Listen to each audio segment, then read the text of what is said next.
Hello students, today we are going to learn English grammar.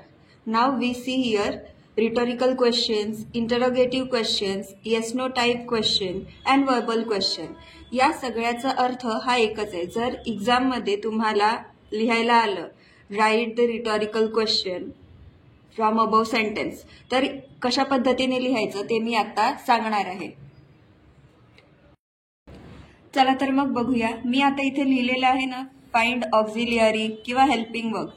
याचाच अर्थ काय, तर सहाय्यकारी क्रियापद आपण पहिला त्या वाक्यामध्ये बघायचं आणि त्यानंतर सहाय्यकारी क्रियापद नसेल तर त्या ठिकाणी जे काही टेन्स वापरलेला आहे, प्रेझेंट किंवा ईएस लावलेला असेल कोणत्या आपल्या वर्बला किंवा पास्ट मध्ये एखादा वर्ब असेल तर त्या ठिकाणी डू डज डीड वापरायचा आणि वाक्य होकारार्थी असेल तर नकारार्थी बनवायचं.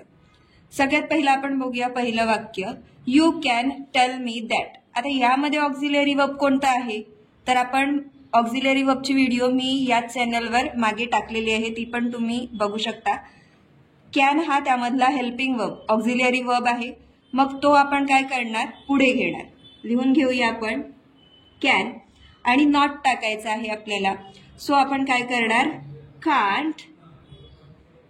त्यानंतर वर्ब जो करता आहे तो घ्यायचा, कांट यू, आणि जे पुढचं वाक्य आहे ते जसंच्या तसं लिहायचं, can't you tell me that. आता आपल्याला क्वेश्चन बनवायला सांगितलंय ना, सो क्वेश्चन मार्क तर मस्ट आहे. हे झालं आपलं आन्सर. चला नेक्स्ट बघूया, our goal is not limited.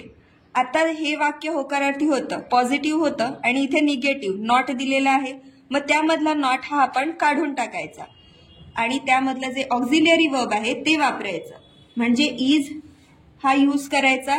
Is करता काय आहे, अवर, इज अवर गोल, आणि रिमेनिंग सेंटेन्स आहे तसं लिहिणार, is our goal limited. Obviously आहे की इथे आपण क्वेश्चन मार्क हा देणारच, तरच आपलं वाक्य पूर्ण समजलं जाईल.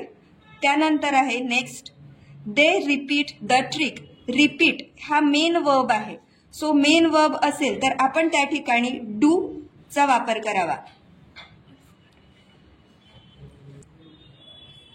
मग सुरुवात कशी करूया, डोंट करता दे,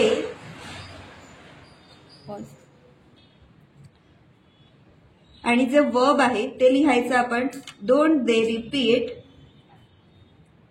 द ट्रिक, आणि हा क्वेश्चन मार्क. नेक्स्ट आहे सेंटेन्स आपलं, granny gives them the keys. Keys ग्रॅनीने दिल्या. आता ह्यामध्ये आपल्याला एस लागलेला दिसतो, एस किंवा ईएस लागलेला असेल तेव्हा आपण काय करणार, डज ह्या ऑक्झिलरी वर्बचा हेल्पिंग वर्बचा वापर करणार. इथे मी लिहिलेला आहे डझंट ग्रॅनी, आणि हा मेन वर्ब लिहिणार, doesn't granny give them the keys, question mark. त्यानंतर आहे the thieves made a big hole in the wall. Made हा आपला पास्ट वर्ब आहे, म्हणजे वर्बचा तिसरा प्रकार. त्यामध्ये आपण काय करणार, ऑक्झिलरी वर्ब आपल्याला दिलेला नाहीये, सो आपण डीडचा वापर करणार आणि हे पॉझिटिव्ह आहे तर आपण निगेटिव्ह वाक्य करणार, डिडंट.